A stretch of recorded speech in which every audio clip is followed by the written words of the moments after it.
All right. So the first thing is the final exam. Right, there's a review sheet under classes for the final exam that gives you the slides and the terms. I will have a PowerPoint with the pictures on it soon, probably later today. I'm burying myself from a ton of grading, so that's why that's not up there yet. But again, all the slides there you can find on the other PowerPoints that are available on campus, right? So they're already there if you want to get started, right? If you don't want me to do the work for you. They're already up there, right? But I'll get that up there as well. I think I have that open here. I don't want to open Excel. Open this, right? It's roughly 35 slides, I think, which is really not all that many, and there's a good chance we may not make it through all of early modern before we get there, right? So you can see that we're already through all but just a few, right? And it's significantly pared down from everything that we saw, right? We looked at 3 Rubenses, for example. There's only one on the list. We looked at 1 Monet already. It's not here yet. The one we're going to talk about next is there, okay? So it's really pared down quite a bit. I got rid of Poussin because I hate him, right? I can do that as professor. I can get rid of the stuff that sucks, right? This is why I never teach Renoir, because I think he sucks, right? So anyway, there you are. It's significantly shortened, which should be nice for you, right? For every slide that comes up, just like the midterm, nothing's different here. You'll need to know the artist, the title, the half century it came from, and the period, which is in boldface, right? Baroque, Rococo, Neoclassicism, right? So the thing to do that works best for that is to make flashcards. If you haven't done that yet, that really is the best way to commit these to memory. And then the other thing that's important with that is to write it down as you're studying, right? Because that's what the exam's going to ask you to do is write it down. So if you just say it out loud, Caravaggio, and you can't even pronounce Caravaggio, then it's not really helping you a whole heck of a lot. So the more that you can do to mimic what's going to happen on the exam, the better off you'll be. And you should assume that you should be as unforgiving as you think the professor might be, insofar as the dates and whatnot, right? So make sure you get the half century, right? Don't just put 17th century, okay? Because that won't give you complete credit, all right? So, and use 1650 as a cutoff date, right? If you give me the precise date, I'm fine with that. If that's kind of in your wheelhouse, right? If you're easier to say for you to say 1735 than early 18th century, go for it, right? If it's in the right half century, you'll get credit, okay? So whatever's easiest for you that way. But again, remember, whatever's easiest for you doesn't mean get rid of the early late part. That part's important, okay? Because for us, sequentiality is key. Because art is often drawing on itself, and it's really important for us to know sort of who came before whom this way, okay? On the second page are a series of terms that I might ask you about. Again, all you need to really remember is how they relate to the works of art that we saw. So I don't need to know, a whole lot about Louis XV of France, but I would want to know that he relates, his reign coincides with the Rococo, right? It was kind of the important thing for us. And the Rococo were these garden decorations, images of gardens that decorated palaces when people followed Louis XV back to Paris, right? That was important for us. So, but I don't need to know, for example, when Voltaire was born or anything like that. But what are his concepts that are relative to the art that we saw? Okay? There may be other terms that enter into your discussions, but these would be the ones I choose for the terms section of the exam. Okay? If you have any questions about any of these, don't hesitate to ask me, right? Shoot me an email, say, hey, I don't know what pointillism is, right? And I'll be happy to answer that, okay? We haven't gotten there yet, so you don't know what it is yet. So is this pretty clear, right? Like I said, it's not significantly longer than the midterm was. The midterm was around 25 to 30. This is around 35, so it's not that much more, right? Manageable. When I was a kid, when I was sitting where you are, we didn't get a slide list. It was like anything that showed up on the screen was fair game. We were all like freaked out, right? I had a stack of flashcards that was like that tall, trying to memorize all that stuff. right? So I'm trying to make it so that you'll take things away from this, hopefully, rather than just, really good crossword puzzle skills or something like that. Okay. So we go back. There's also, remember, in addition to the slides and terms, there's a study guide, which presents a series of questions you can ask yourself as you're going over your notes, right? Who made the work? Some questions about that relative to who made the work. Why was it made? Some questions relative to that. Where was it originally seen? Some questions about that. The subject matter and symbolism, right? Various questions about that. And then questions about style. Not what the artist depicts, but how the artist depicts it, right? We talked a lot about, we're getting there with Impressionism. That's kind of a key issue, right? This style and how it relates to the subject matter. Okay? So you can use this to organize your notes, right? One of the things that I think works really well for the final is to rewrite your notes. You've got them now handwritten. Put them in your computer, right? And have them make sense to you. Teach somebody else. Find a friend who says, this is what I've learned in art history, and try to teach them. I didn't know squat about art history until I sat down and taught it. I was already, had my master's, I was working on my PhD, and I really didn't know it until I had to make sense of it to somebody else. That really helps, right? Make sense of it to somebody else. Write a paragraph that explains it, right? To someone who doesn't know anything about it. You don't have to send it to them. I used to write letters to my dissertation advisor asking questions that I never sent, because as soon as I wrote the question out, I kind of had the answer, And I was saying, I'm having a lot of trouble with this section of my dissertation, This is not coming together, this needs to come before this. And as soon as I wrote it out, it's like, the light went off, right? Because I explained it to myself, right? So if you can find ways of sort of explaining what is the Rococo all about, right? To someone who doesn't know anything about it, then you're going to learn it better, right? Because you're making sense of it for yourself. So anything that you can do to actively re-engage with the material that's been presented to you, right? Because being presented to something is not learning it, right? Learning is what you do with it. Yeah? My job is to present you with a material, much of which you've never seen before. Your job is to learn it. That means doing something with it, right? And if you don't do anything with it, if you let it wash over you, then it's like taking a bath and you dry off afterwards and you've never been wet before. You got to do something with it to get it to soak in. Bath is a bad analogy, but right, you get the idea, right? It's up to you to do something with it. I can't do that for you, right? So this is another tool you can use for that. Again, you have recordings of all of the classes. I haven't put the one up from Tuesday yet, and I will be able to put up one for today. I'm going to put up a makeup lecture to finish up Impressionism so we can move on in our last two classes, right? From there. So that will go up on the site as well. There's a mock exam, so you have an idea. You've already seen the midterm, so you know what to expect. No surprises, right? Except, of course, the unknown slides, which I guess are kind of a surprise, but the fact that they're there is not a surprise, right?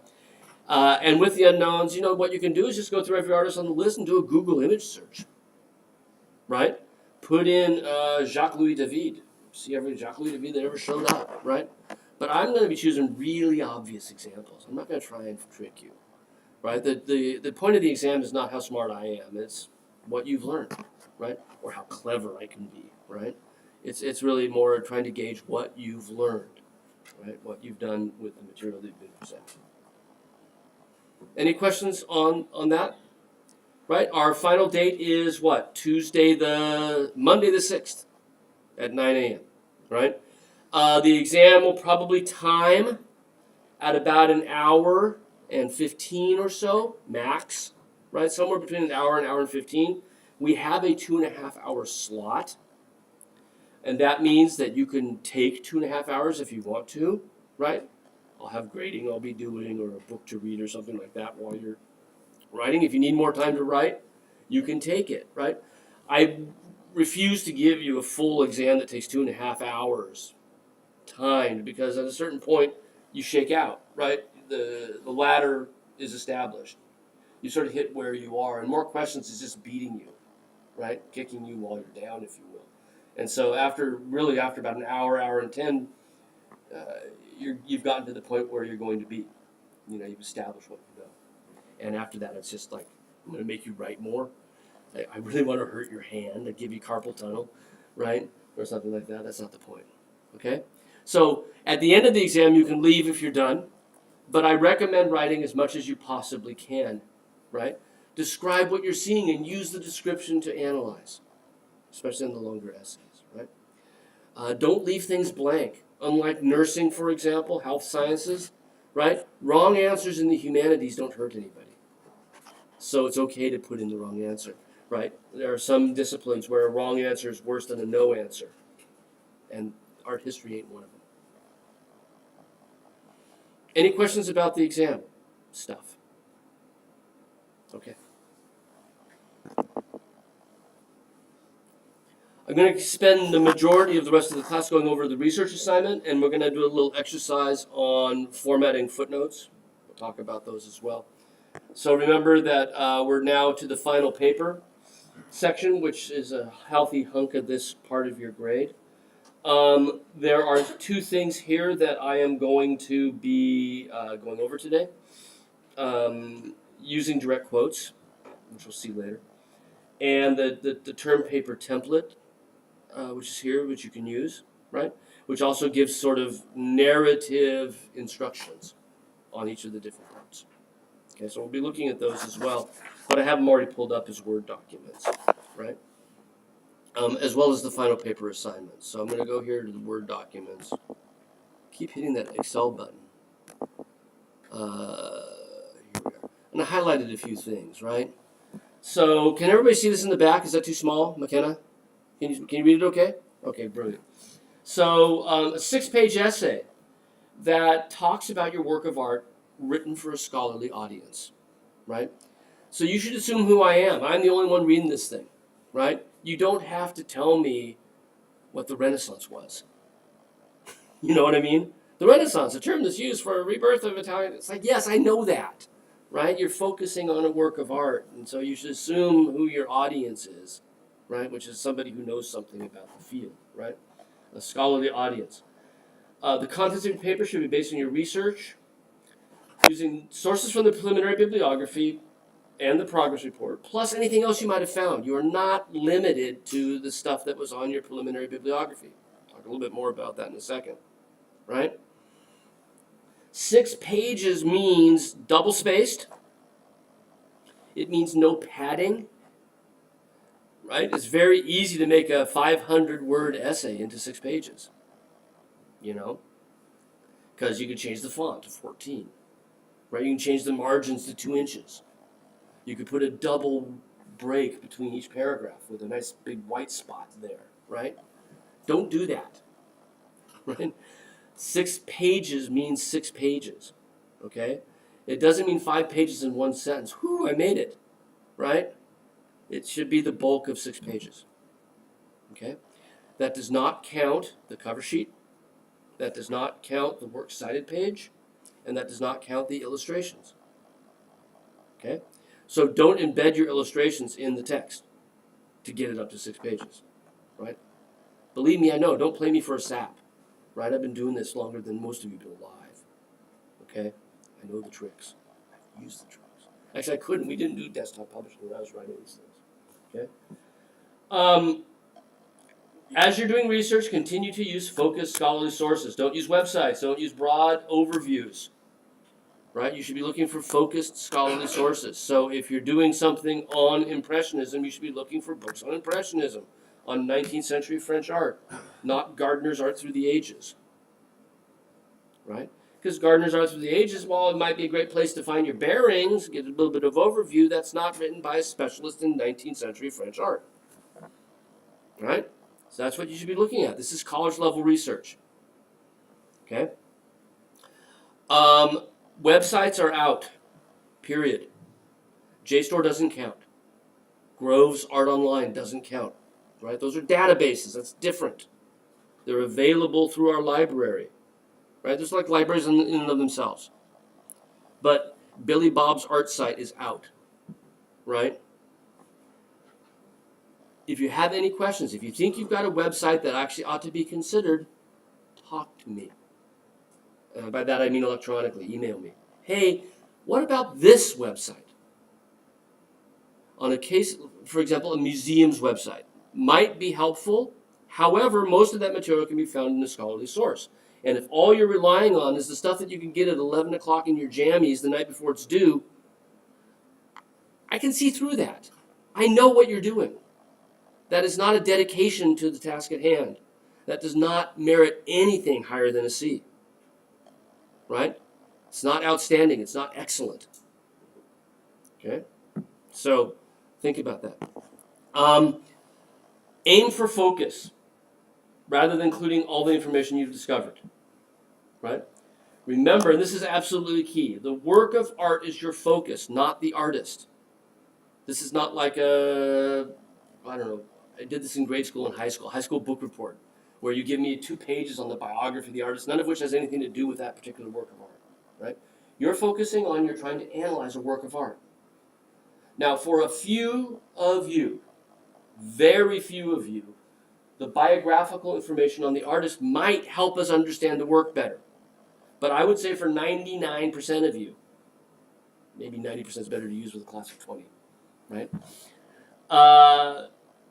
The biographical information is probably not very helpful, right? I'm going to pick on Khadijah because I know her artist a little bit, right? We know some stuff about Quentin Matsys, and the fact that he worked in Antwerp, kind of important because he's working in genre scenes, okay. But that's kind of where it ends. When he was born, who he studied under may not come into play at all, even though you've learned it, right? Because part of doing a research project is to learn something, in addition to just writing the paper. It's not just a hoop that I hold up and ask you to jump through like a circus animal, right? Part of having you do this is do independent research where you learn something. But the paper itself is not everything you've learned jammed in there somewhere. Right? It's using that, what you've learned, to give you a basis of authority to write a focused essay on a particular aspect of your paper or of your painting. Right? So not everything you've researched may make its way in there. But what it does is it gives you confidence. Right? It gives you the wherewithal, the authority to be the author of an essay. Right? So, not a biography of the artist itself. The best papers focus on a particular aspect. Right? And that's up to you. It's whatever interests you about the work of art. What you found while you're researching that really, I thought this was the coolest thing I found out. Right? And I want to find out more about that. Okay? Doesn't mean you can't include more than 1 or 2 things in there. Right? But the very, very best papers are the ones that really will focus on some particular aspect. It might be historical context, its relationship to morals of the day, relationship to literature from the period, right? It might be technique, how the artist uses paint, right? It's a really wide open range of things that you could talk about. Think about the things we've talked about as we've analyzed works of art in this class, right? But it should be guided by your research, right? Keep direct quotes to a minimum. There's a handout on using direct quotes, right? This is your writing. This is not your ability to cut and paste and put quotation marks around things, right?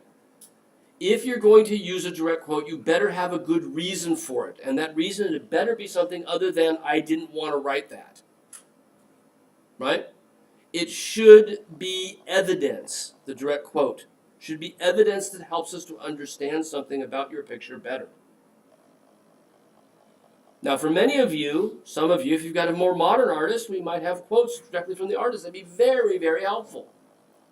But most of your quotes from secondary sources are unnecessary.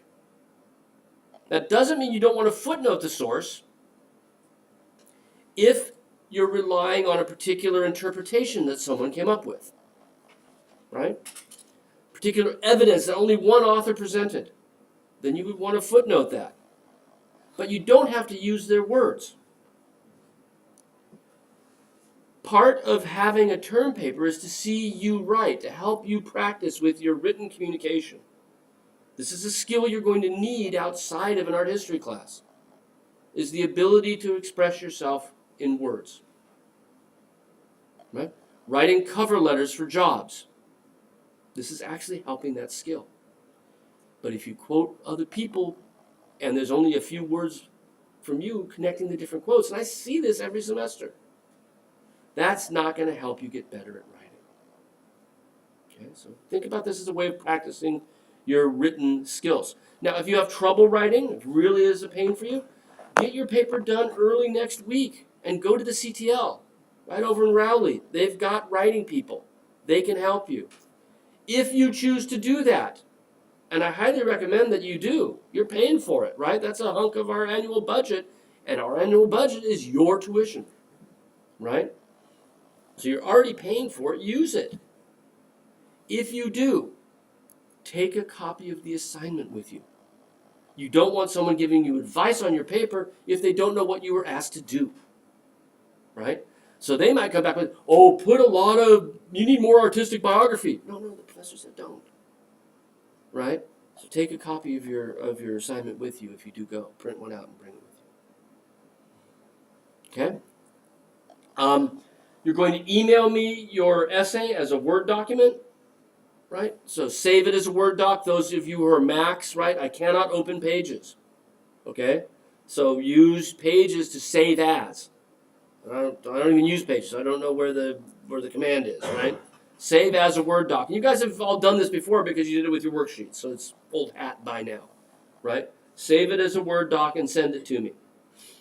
One of the things that's come up with a lot of papers, and you will not get graded down for this, but you need images in your paper, right? You need illustrations because you're talking about a work of art. You need to illustrate that work of art. You don't want to talk about things you can't see.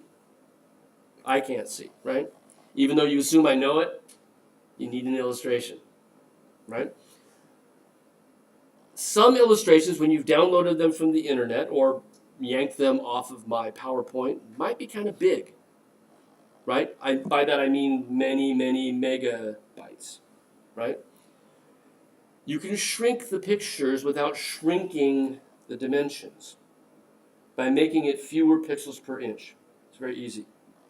It's a right click, or you double click on the image and you can put in compress. I'll show you in a second, right, when we look at something, how to compress your images. And that'll shrink them down, make sending them faster, right? Because they're still perfectly good on my screen, right? But they're not so heavy that it takes 15 minutes for it to upload, right? Okay.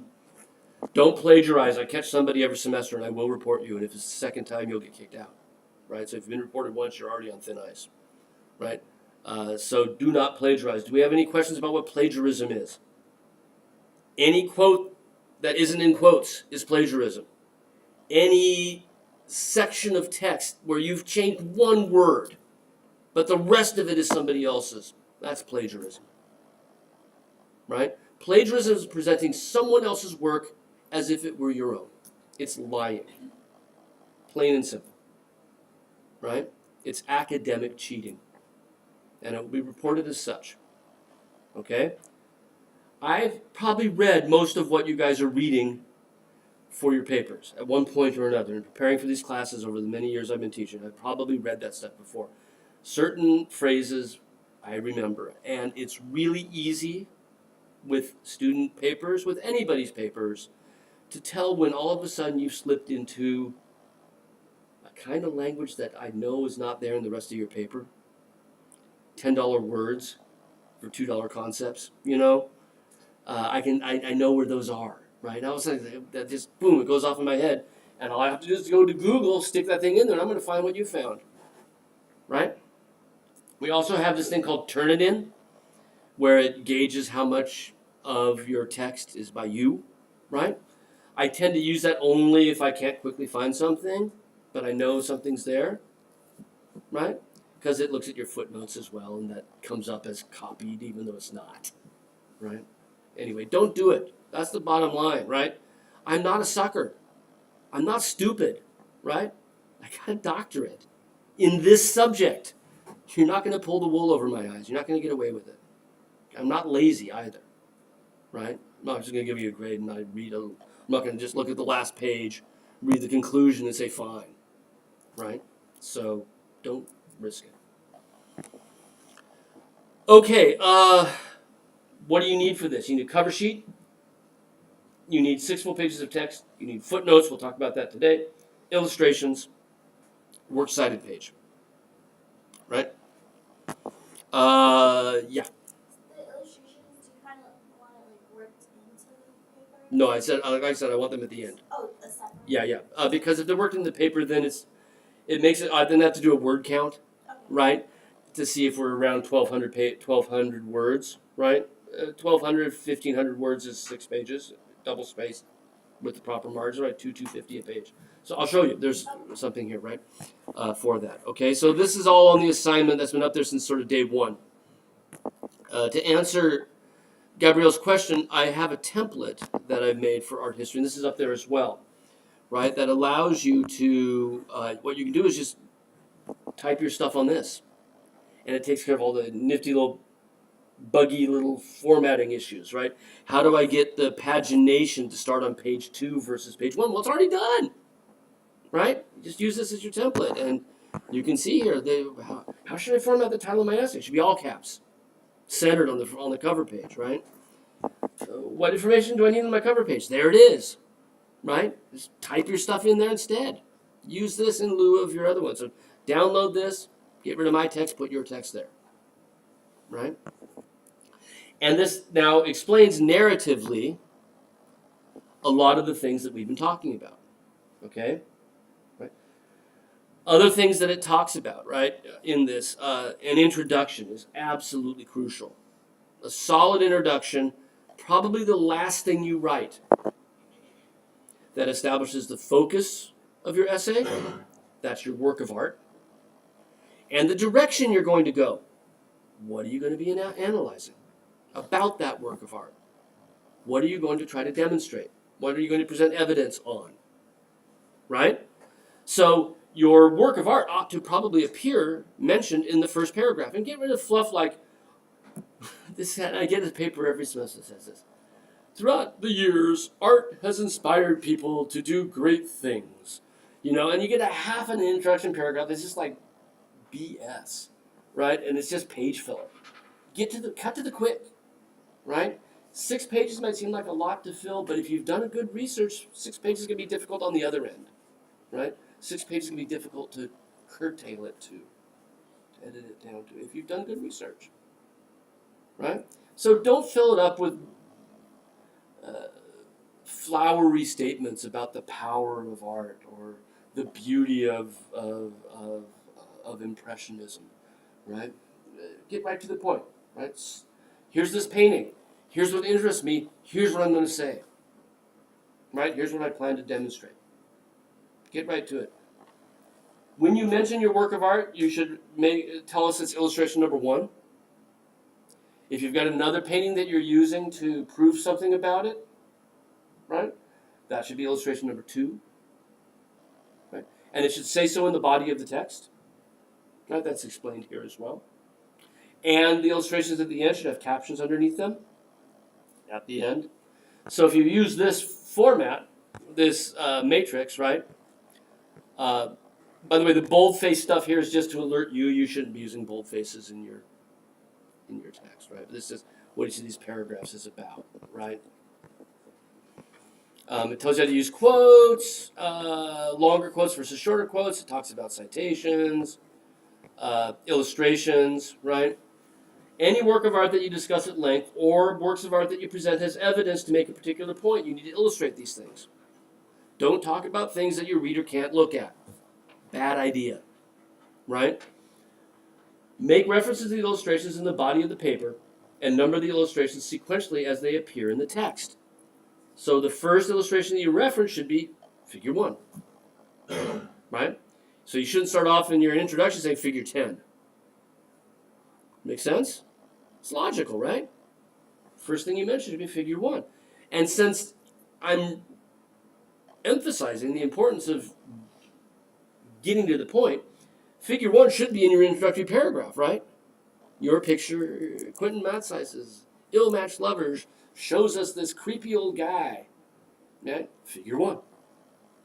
I want to talk about, ugliness in paintings. Great. Really ugly. Now, what did ugly mean in the Renaissance, right? What was the symbolism of ugliness? And, that's my thesis statement, right? So when you're talking about works of art, be sure you clearly identify which work you're discussing, because many of you are working on works of art that might get confused with other works of art. There might be multiple versions of the same painting, or multiple paintings of the same subject matter by the same artist, right? So make sure you clearly identify which work you're discussing by including the title, the date, and the museum and city where it lives. Right? This is important information. That helps us to identify which picture you're talking about. Okay? Let me think of a good example. Leonardo did a lot of portraits. Some of them we don't know who they are. So they're just listed as a portrait of a woman. Well, that doesn't help me, right? If I don't know which one we're talking about. Right? The one in the Louvre, which is the Mona Lisa, but if there's one in Vienna, then tell me that. Right? That's part of your research, is to get that information. Now getting to Gabrielle's question, right? The actual illustrations should start on a new page at the end of the text before the bibliography. Right? I'm not going to grade you down this after the bibliography, but this is the best way. Right? Before the bibliography, and no illustrations will hurt your grade. Right? If you don't do this, it's part of putting the paper together. So, illustrations should be large enough to be seen clearly and have sufficient resolution to reproduce sharply. 1,000 pixels in the big dimension is plenty, right, for that. Okay? I recommend no more than 2 per page, just because that works out well for seeing them clearly, right? 6 per page gets so small that they're just thumbnails, you know? That's what I can fit on an exam page as a thumbnail, okay? Each of your illustrations needs a caption. So let's go ahead and look at that. Right? In this case, what I've done is I made a little table, right? A 4-celled table. Sorry, I wish that were just, it doesn't want to do one, there we go. 4-celled table, where the top cell is the illustration and down below is the work of art, right? And it's numbered like they are in the text, figure 1, figure 2, so I know which one to turn to, right? Artist name, title of the work, date, museum and city. Since you're not publishing this paper, right, since it's an introductory level class, I don't need the source of the image. However, if you're going to submit this for publication, you have to tell me where you downloaded that JPEG from, right? I'm saying for my class, I don't care, right? Tanya Howe's class, she probably cares. She's that kind of person. What I mean that, she's into digital reproduction rights. I don't mean anything bad about Tanya. Right? Okay? So, and then the other one, I might discuss this other enunciation to talk about this one. And again, right, since they're both titled the enunciation, I need to have this other information so I know which one is which, right? And in the body of my text, if I were discussing them, I would want to say the Washington enunciation versus the Madrid enunciation, right? Just to keep it clear for my reader what I'm actually talking about. Now, I had mentioned shrinking your images. If you double click on the image, up here is the command for compress pictures. Okay? Should be the same elsewhere or similar, right? If you click on compress pictures, right, you can click for web screen. You see it goes from, right now it's at 200 dpi, right? That's pixels per square inch. If I go to web screen, it goes down to 96. And I click on all pictures in the document, and I shrink it. All of a sudden, this goes from being about 3 megabytes to like 500 kilobytes, right? It's really small. Or, 2 gigabytes down to 1 megabyte, right? It shrinks it significantly, right? So it's a good thing to do when if you're worried about things getting heavy on your computer, things getting heavy in your emails, right? By heavy I mean lots of megabytes. Okay, so is that clear? Right? You don't have to shrink it. I'm just saying if you're having trouble with it being too big, you can. Right? Talking a little bit more about illustrations. If you have an illustration that's a detail of a previous illustration, that's all you really need for the caption. Detail of figure 3. Right? In the stained glass window. Okay? So if figure 3 is a close-up of a face in the corner, right, or something along those lines, kind of details I showed you in class sometimes to get us to look at things more closely. Just put detail of whichever the other one is. Okay? Any questions on the illustrations so far? No? Okay. So, these are paper requirements, right? Cover sheets, citations, we'll talk about those more. Illustrations with captions. You definitely need a works cited page. Right, and that comes at the very end. For the works cited, I've seen some people come out of various other classes that say that they should include the work of art under the works cited.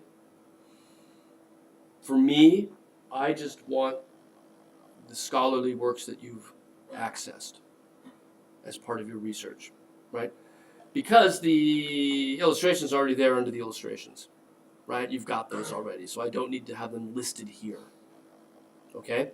So you should think about this. Biblio means book, right? It's a bibliography. It does not have to be categorized like your preliminary bibliography was. Just a single list of works that you've consulted, alphabetized by the author's last name. Right? That's what you need here. Okay? Now, it's a works cited. That means these are works that you actually cite in the footnotes. Right? Don't pad this with stuff you haven't read. Right? Because there's a good chance if you do that, I'm going to say, gee, you read this, but you didn't, and you talked about this issue, but that's what that focused on, and you didn't put anything in there from them. What's up with that? Right? That's the risk you run when you throw things in just to hopefully make it look better, rather than make it actually be better. Okay? So again, what you can do is you can just use this as a matrix, right? You can works cited and cut out that other stuff and put your stuff there. Right? Now, other things I want to talk about, and before we get to the doing some bibliography stuff or some citation stuff. Research. Remember that I'm looking for solid research. Okay? That's going to be one of the things that's going to be a huge impact on your grade is how well did you attack the research part of this assignment. Scholarly sources only. No newspapers, no generic magazines like Newsweek and Time. You're looking for scholarly sources written by experts in a particular field. Right? So, even though you might have learned something from this class that seems applicable to your paper, I'm not an expert in all fields of art history. Right? I do 15th century Netherlandish. I do Jan van Eyck. That's my shtick. Right? That's what I publish on. That's what you could cite me on. But not what I say in class. Right? This is an amalgam of other stuff that I've sort of picked up along the way. Same way a survey textbook might be. Amalgam of stuff that was picked up along the way. You're looking for scholarly sources written by experts in that particular field. That was the whole point with the progress report, of having you do those annotations, where you talked about who is this scholar? What else have they written? Why are they an authority on that particular subject matter? So no generic surveys, no websites or online sources, not counting JSTOR and Groves, Art Online, which are databases. Right?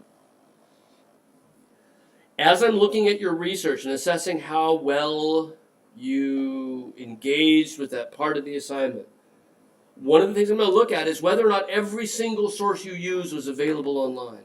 If you've got 3 sources and they're all available online, I'm going to go back to thinking you did it in your jammies. You know? Late at night before it was due. Get into a library. The stuff that's been PDF'd is the tip of the iceberg.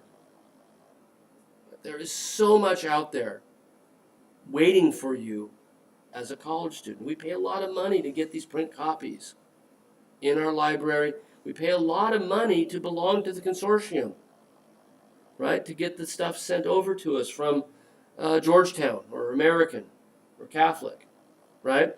In fact, it came up this spring. Do we want to continue belonging to the consortium or not?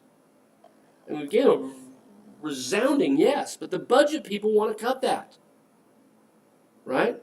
Take advantage of it. If all you do is what you can find on Google Books, which you're not even paying tuition for, right? Or stuff that gets planted as a PDF in your lap, you're not doing service to the task at hand. Okay? I made comments on everybody's progress report. I made comments on everybody's revised bibliography about sources that you might be looking for that I didn't see on your work. Don't ignore those, right? I'm not saying it just because I want to have something to write. I'm saying it because, look, if you really want to do well on this, you would do well to look at this, right? That's using what expertise I have in years of teaching to help you. So if I said that there's a source out there that you really need to get your hands on, really get your hands on it, right? That's really important. Right? As you're reading, take notes. Right? And take pretty thorough notes, because if you don't, you're going to have to go back and get it again, right? Be sure, as you're researching and taking notes, that you get all of the information on the source that you need, right?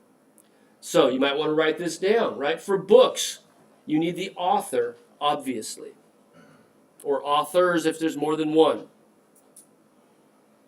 If there's an editor or a translator, you need that. Right? You need the full title of the book. Usually, since you got the book in front of you, open it up to the title page, right? If they've made a typo on the Marymount Library website and you copy that typo, that's your fault, not theirs, right? You need the publisher. You need the name of the publishing company, and you need the city where they are stationed. Sometimes you might see there's more than one. If there is, you need both.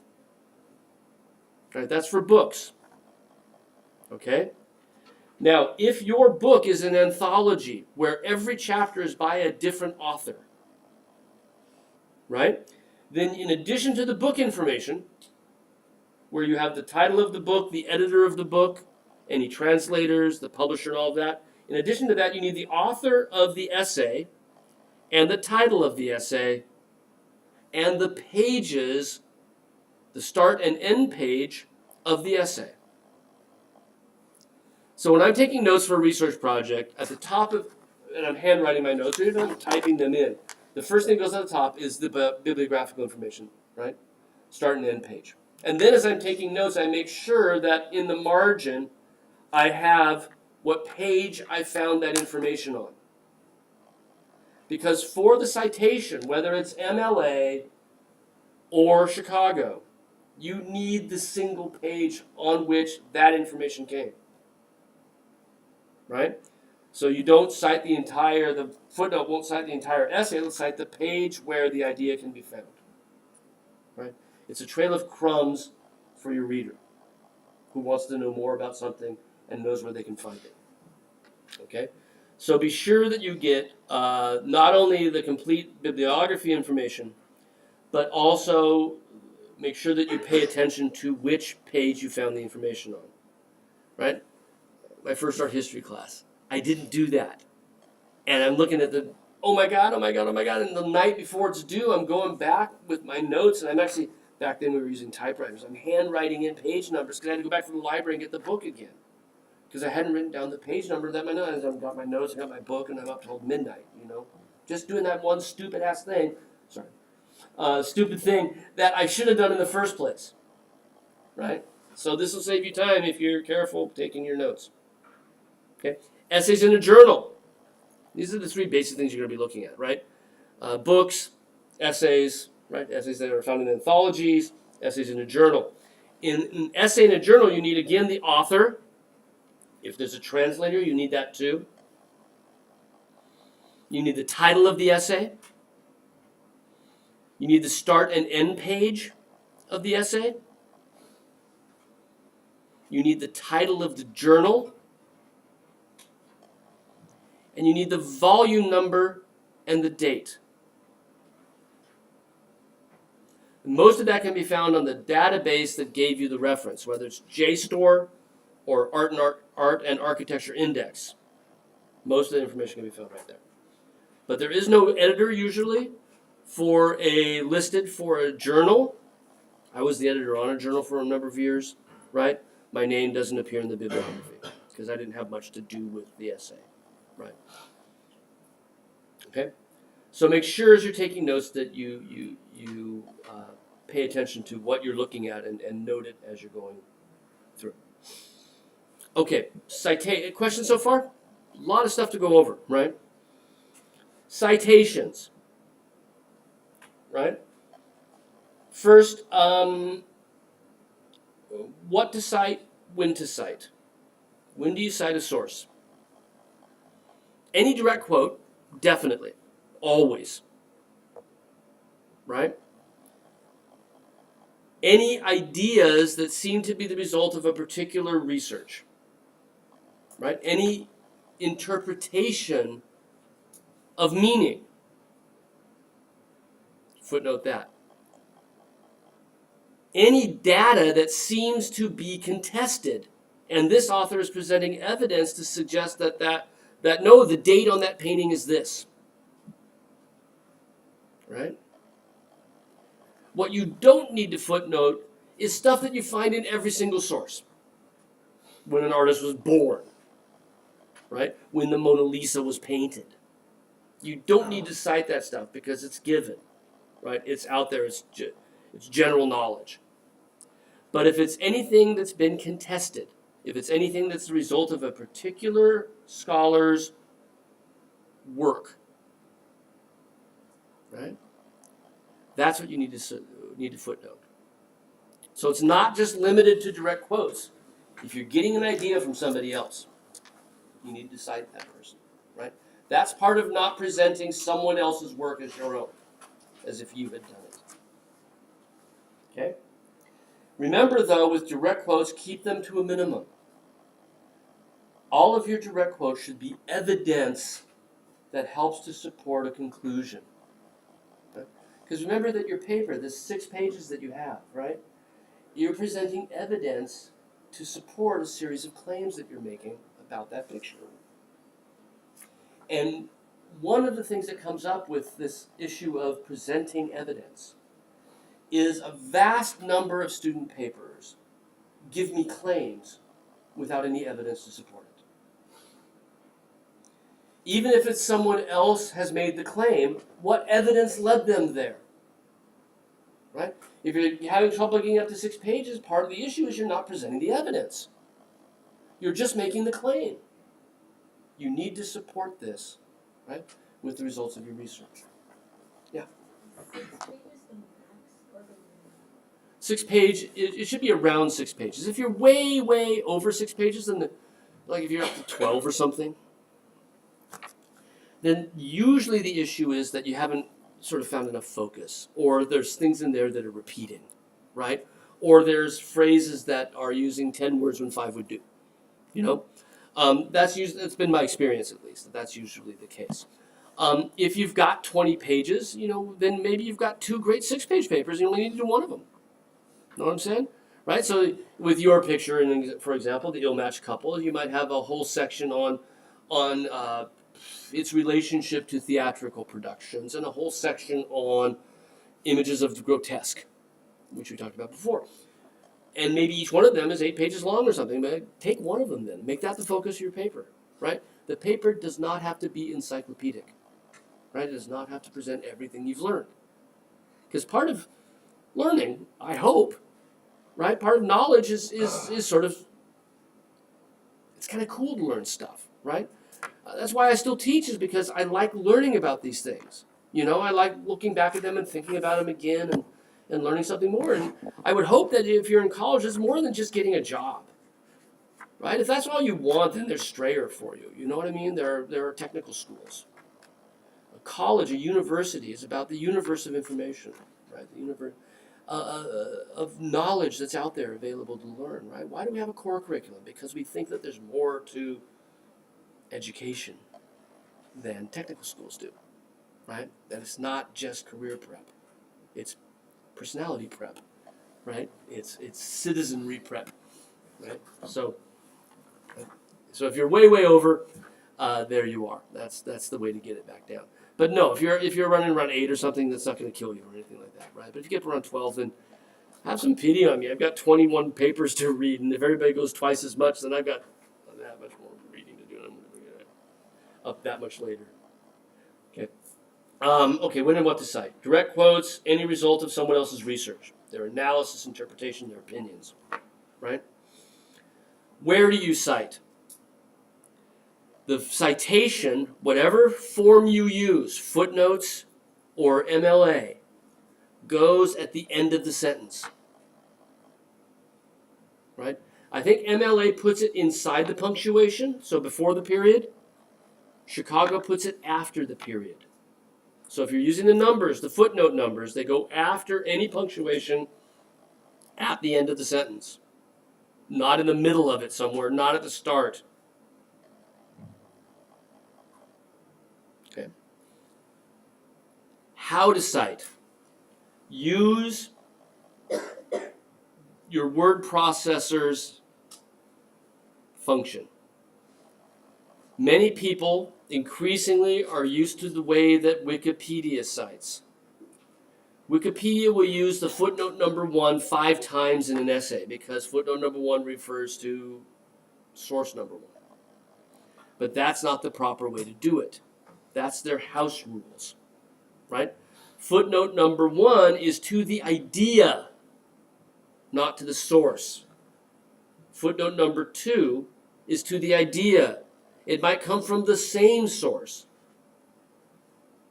Okay? You're citing ideas, right? And many of them may come from the same source. Okay? If you find that footnote number 1 and footnote number 2 and footnote number 3 are all in the same paragraph and all to the same source on the same page, cut it down to 1, man, at the end of the essay, because that's where you got all that information from, in that paragraph. Okay? So footnote numbers should be unique. If that's the way you're going to go, there should be one footnote number 1. And your word processing program makes this so darned easy, right? So right now I've got 3 in this document. Right, and where's number 3? Came on the page before probably. There's number 2. Well, let's see what happens. All you have to do is put it where you want it, end of the punctuation,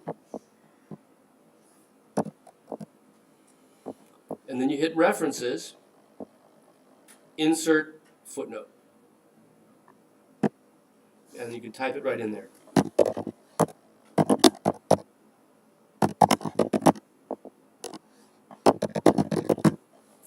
Right? It's just as easy as can be. And the nice thing is that if I move that footnote somewhere, it'll automatically renumber them for me, which is really cool, right? Rather than having to do it and figure it all out. Okay?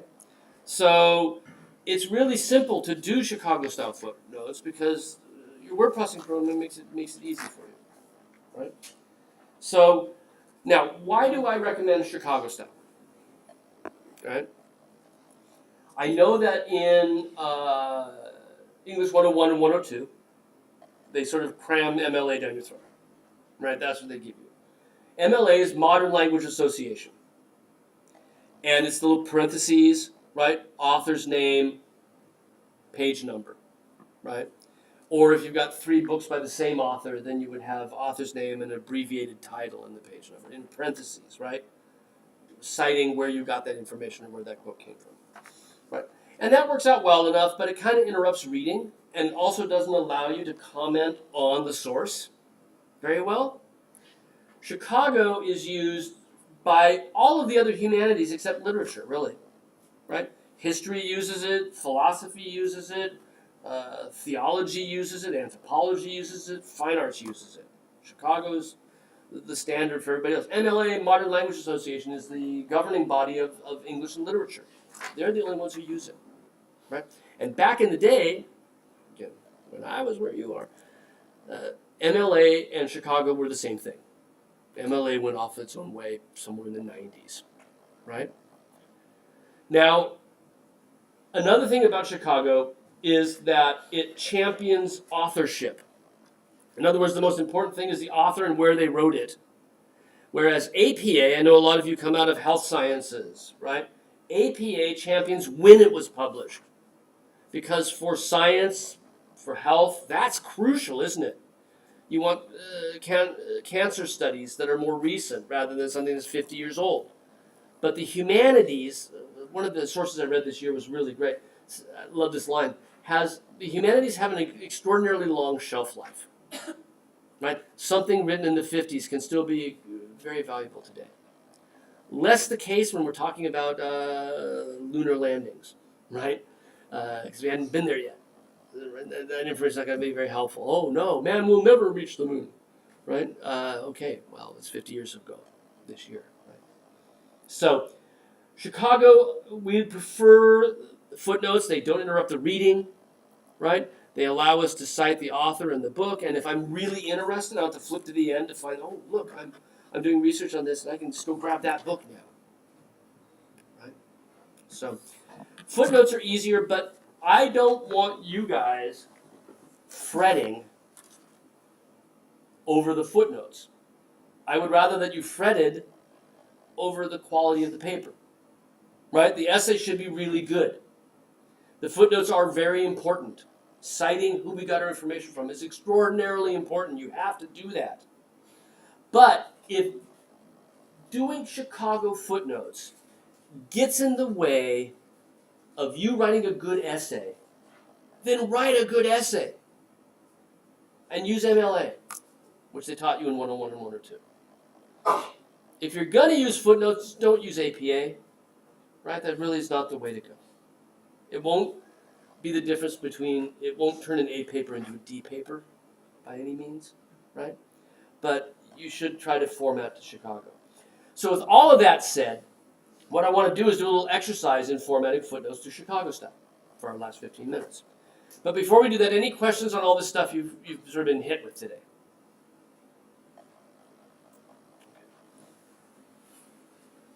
I'm going to start one in front, one down. Take one of these and pass it around. More than enough for everybody.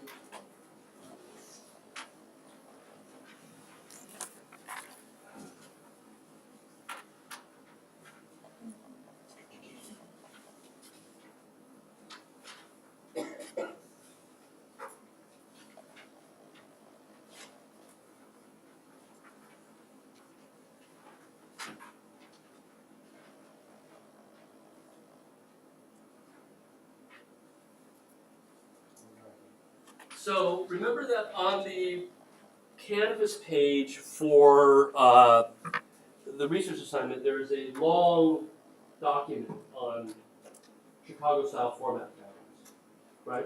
And the first half of the document is how to format things for a bibliography. And the second half of the format is how to format things for the footnotes. Okay? Now, if in the back of your mind, the simple way to understand the difference between the two is that in the bibliography, you're presenting all the data on the book, and each data set is separated by a period. Author, period. Title, period. Publisher, period, right? Each one is segmented off. But a footnote is part of the text, and so it ends up reading more like a sentence, where there are no periods until you get to the end, right? That's just sort of the spirit of the thing, right? So let's take a look. Turn to it's two-sided, right? Let's start with Wolfgang Steckow, right? These are just books on Dutch Baroque art, which I'm teaching at the upper division class, right? This is a book with one author. You have to determine what you're looking at, right? What kind of source do I have? A book with one author. If you have any questions about a source, email me the information that you have, and I'll tell you, oh, that's this, and here's how you format it. And I'm here to help, right? I'm not just here to judge, okay?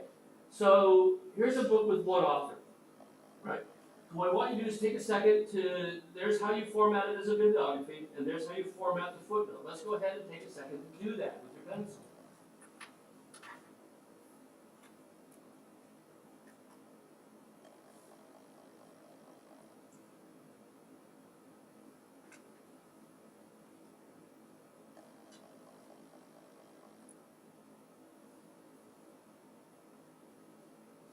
Obviously, you can't write italics, so you can underline.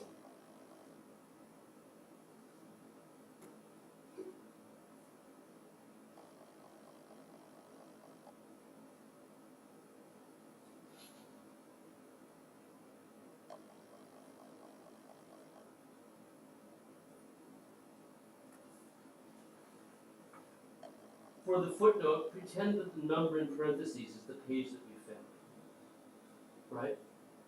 After the publication date, there's a number in parentheses. Use that as the page where you found the information for the footnote.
Is everybody done Steckout?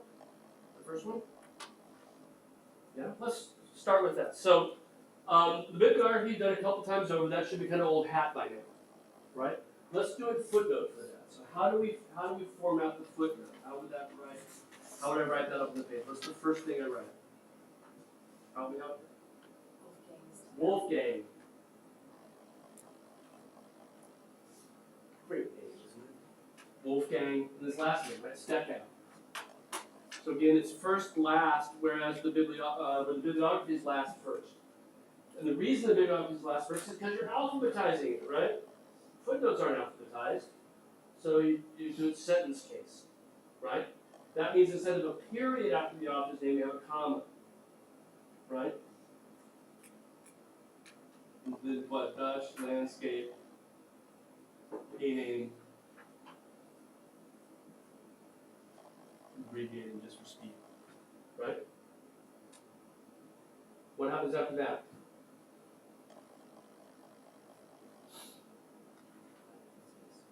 Parentheses, right?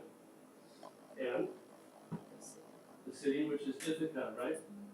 Now, in this case, you would probably want to put Ithaca, New York, since there's an Ithaca in Greece, right? If there's no question whatsoever, Oxford, New York, right? You don't need to bother, yeah? But cities there might be some confusion. Cambridge, right? Massachusetts versus England. You would want to make sure that you specify which one we're talking about, and that's the case here in New York. At the same time, if it says, since this came from Cornell University Press, right, and Cornell's in Ithaca, right, highest suicide rate in the country for colleges. You know why? They have this great, sounds horrible, they have these great, gorgeous bridges. For Cornell University Press, you can actually abbreviate University versus up. Right? Okay. And then what? The date, comma and date, right?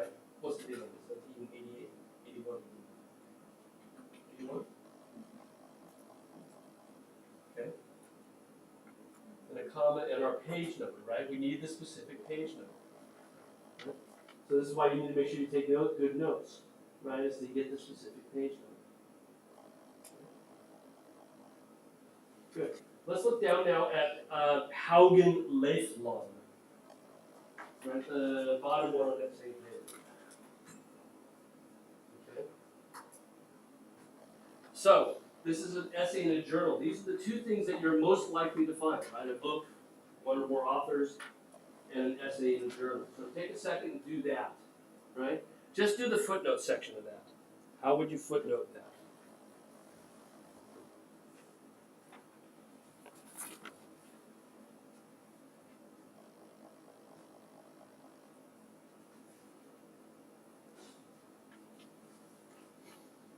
And again, you want to use the number in parentheses for this, the number in the footnote.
Okay, so let's go ahead and try this then, for a footnote, right?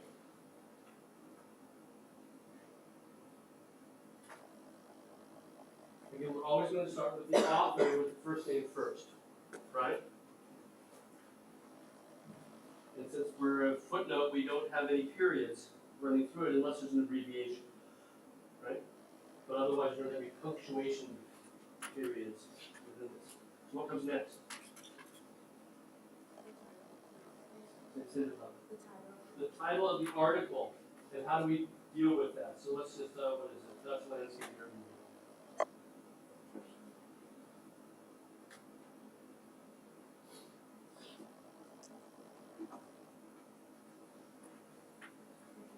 In quotations, right? Okay. Is there anything missing there? The comma at the end, right? You gotta have a comma within the parentheses. Right? Punctuation goes inside the parentheses. Okay, what comes next? Title of the journal. I'm just gonna abbreviate it here, right? Nederlands Kunsthistorisch Jaarboek, NKJ, right? Dutch Art Historical Annual, right? Okay. The volume number, 48. Now in this case, there's not an issue number, but sometimes there is. Sometimes it'll be 48 number 2, 14 number 3. If there were, there isn't here, but if there were, right, then you would do that, right? But there isn't. Okay? So after that then comes the year, the date, right?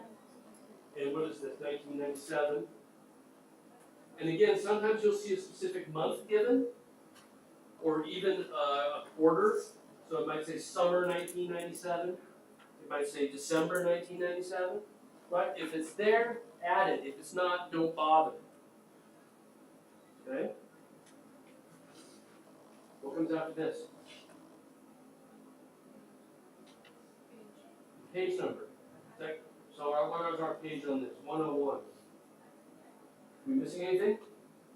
A colon, right? To set off which page. So the difference you'll notice here, we've got a colon, whereas here we have a comma. It's confusing, but that's just the rules. right? Now the issue with this, right? Who cares? Seriously, right? What do you go to college to learn how to do? MLA style or Chicago style footnotes? No, of course not. I know that. I know how inconsequential this comma versus that colon is. Or even Chicago style footnotes versus MLA in text. Who cares, right? What are you learning from doing this?